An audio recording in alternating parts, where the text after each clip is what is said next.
क्या हमारा अपना made in India fighter jets के लिए जेट इंजन हमारा होना चाहिए कि नहीं होना चाहिए? जेट इंजन की बातचीत हमारी अमेरिका के साथ लगभग फाइनल है। अमेरिका हां भी बोलता है और ना भी बोलता है। अमेरिका ये कहता है इंजन जरूर देंगे, लेकिन 3 महीने के बाद हम आपको 5 इंजन देंगे। पता लगा 2 साल के बाद आता है 1 इंजन। जो सेमीकंडक्टर चिप जिनके सहारे अमेरिका ने किस तरह से चाइना को उन्होंने घुटनों पे ला दिया था। सेमीकंडक्टर के ऊपर मोदी जी ने एक बहुत बड़ी बात कह दी दोस्तों। बोला कि इस साल के एंड तक आप देखेंगे भारत में बनेगा खुद के चिप्स, खुद का सेमीकंडक्टर। ऑपरेटिंग सिस्टम से लेकर के साइबर सुरक्षा तक, डीप टेक से लेकर के आर्टिफिशियल इंटेलिजेंस तक, सारी चीजें हमारी अपनी हो। अगर हम जोमेटो के एप्स बना सकते हैं, we can also make alternatives to Facebook, Instagram and all that. हम लोग अपने आप अपना डेटा रखेंगे, अपने आप अपनी चीजें रखेंगे। जब वो ये कहते हैं कि मैं दीवार की तरह बन के अपने लोगों के बीच में खड़ा हूं, तो मुझे लगता है ये सीधे तौर पर बिना किसी कंफ्यूजन के अमेरिका को दिया गया सीधा जवाब है कि आप सिर्फ कुछ एक प्रेसिडेंट के सहारे अगर ये करना चाहते हैं, जो अपनी विम्स एंड फैंसीज में अभी भारत का पिछले 1 दशक से बनता हुआ रिश्ता अगर खराब करना चाहता है, तो हम अगले कई दशकों के लिए अपने आप को खड़ा करना चाहते हैं। आप ये मत सोचिएगा कि अमेरिका राइट अपना मार्केट अगर भारत के लिए नॉन कॉम्पिटिटिव करता है टैरिफ्स के लिए, तो फिर भारत को नुकसान होगा। वो तो होगा। भारत ने 50% टैरिफ लगा दिए, अमेरिकन कंपनीज के नाक से खून निकल जाएगा दोस्तों।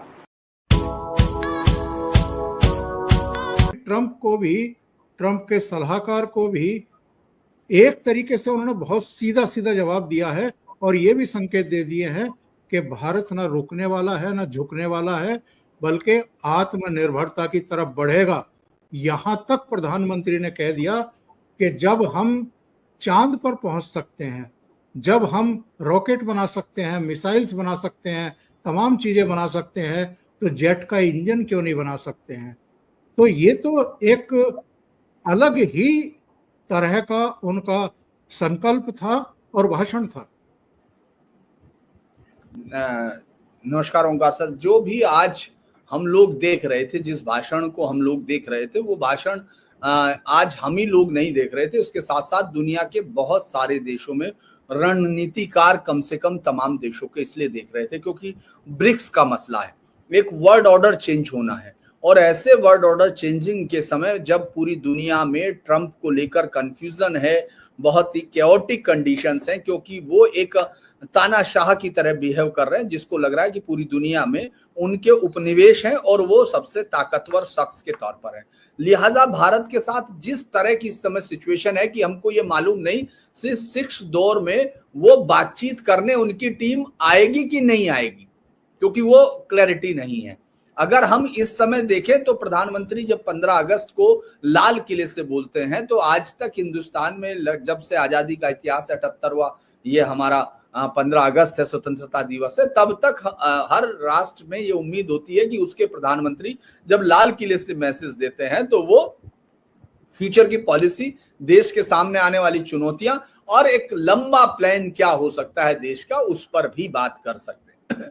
आज जब प्रधानमंत्री मोदी ने शुरुआत किया तो उस समय हमको लगा कि जो ऑपरेशन सिंदूर है, और शुरुआती अगर आप भाषण का हिस्सा देखेंगे तो लग रहा था रिटॉरिक। धीरे धीरे उन्होंने जब आना शुरू किया तो उन्होंने सीधे तौर पर ट्रंप को और उस व्यवस्था को चुनौती दी, भारत के लोगों को आह्वान किया, उन लोगों को जिनको आके ये जिम्मेदारियां संभालनी है।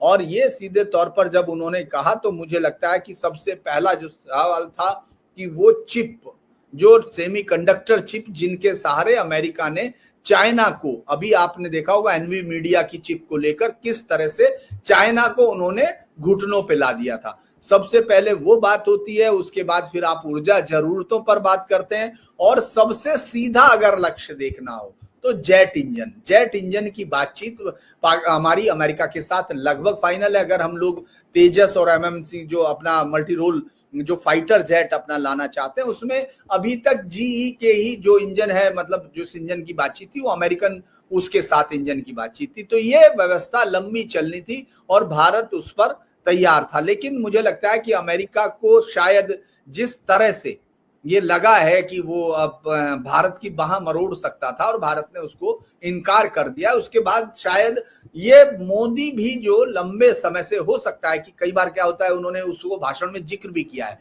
कि जब हम दूसरों पे निर्भर होते हैं ना, तो फिर हम अपनी जिम्मेदारियां उनसे लापरवाह हो जाते हैं। तो मुझे लगता है कि राष्ट्र के जागने के अंदाज में ये दिया गया भाषण है और ट्रंप और साथ में ब्रिक्स के तमाम देश अब भारत की तरफ देख रहे हैं। आपने देखा होगा कि ब्राजील के जो प्रेसिडेंट है बार बार लूला ये कह रहे हैं कि भारत जो है डी डॉलराइजेशन की जो प्रोसेस है उसमें करेगा। हालांकि बहुत संयत प्रतिक्रिया भारत की तरफ से आई थी कि हम डी डॉलराइजेशन में नहीं शामिल हैं, लेकिन हम अपने आत्मनिर्भर होने में शामिल हैं। तो इसीलिए जो भाषण का हिस्सा है जिसमें वो, और सबसे लास्ट में, शुरू में और लास्ट में जब वो ये कहते हैं कि मैं दीवार की तरह बन के अपने लोगों के बीच में खड़ा हूं, तो मुझे लगता है ये सीधे तौर पर बिना किसी कंफ्यूजन के अमेरिका को दिया गया सीधा जवाब है कि आप सिर्फ कुछ एक प्रेसिडेंट के सहारे अगर ये करना चाहते हैं, जो अपनी विम्स एंड फैंसीज में अभी भारत का पिछले एक दशक से बनता हुआ रिश्ता अगर खराब करना चाहता है, तो हम अगले कई दशकों के लिए अपने आप को खड़ा करना चाहते हैं। तो मुझे लगता है कि ये ट्रंप और उनकी टीम ने ये जरूर नोट किया हुआ। कल मार्क रूबेन, उनके फाइनेंस सेक्रेटरी का ये बयान था, ये और धमकी भरा था, क्योंकि आपके जो दो देशों के साथ रिश्ते हैं उसमें आप हमको धमकी देना चाहते हैं। ये मुझे लगता है कूटनीतिक तरीके से भी बहुत ही घटिया लैंग्वेज है जिसका इस्तेमाल अमेरिका अब करना चाहता है, क्योंकि ट्रंप के आने के बाद से भाषाओं की सीमाएं वहां शायद अब कोई मायने नहीं रख रही। पहले वो अंदरूनी राजनीति में था और अब वो बाहर के देशों के साथ भी, लेकिन वो ये भूल गए कि दुनिया का सबसे बड़ा लोकतंत्र है उस देश में, अमेरिका के देश में 1% आबादी वहां के 6% टैक्सेस में ताकत देती है और 16% चैरिटी में देती है। उनकी टॉप फॉर्च्यून फॉर्ब्स की कंपनियों में वो सीईओ बैठे हैं, उनके खुद के मंत्रिमंडल में उनके सबके ताकतवर वो, तो इसीलिए उनको शायद ये गलतफहमी वो गलतियों का नतीजा है। और मोदी की तरफ से जो एक मुझे लगता है कि iron hand with in the velvet gloves है, वो जवाब आज दिया गया है और वो एक अच्छा जवाब था। आप ये मत सोचिएगा कि अमेरिका, ध्यान रखिएगा, आप ये मत सोचिएगा कि अमेरिका राइट अपना मार्केट अगर भारत के लिए नॉन कॉम्पिटिटिव करता है टैरिफ्स के लिए, तो फिर भारत को नुकसान होगा। वो तो होगा, लेकिन नुकसान अमेरिका को भी होगा। लेकिन एक बात ध्यान रखना, आप ऑलवेज रिमेंबर, जिस दिन भारत ने टैरिफ लगा दिया अमेरिका के ऊपर, बोला कि बेटा दुनिया का सबसे बड़ा मार्केट है, if not in dollar terms at least in terms of human beings, right? You don't have to be a millionaire to buy a bottle of Coke. अगर भारत का मार्केट बंद हो गया है, भारत ने 50% टैरिफ लगा दिए, अमेरिकन कंपनीज के नाक से खून निकल जाएगा दोस्तों। यह प्रधानमंत्री जी ने नहीं बोला। उन्होंने बात करी मछुआरों की, उन्होंने बात करी किसानों की, उन्होंने बात करी पशुपालकों की। ये मैं अपनी तरफ से आपको एनालाइज करके बताता हूं कि अगर भारत ने ऐसा कुछ कर दिया, अमेरिकन कंपनीज को बहुत ज्यादा नुकसान हो जाएगा। For many American companies, specially companies dealing with the internet directly और indirectly, India is their biggest market. India is the biggest market. आप देखिए, मैं कहना नहीं चाह रहा, राइट, लेकिन आप समझ गए, India is the biggest market for some American companies. इससे बड़ा कोई मार्केट नहीं है।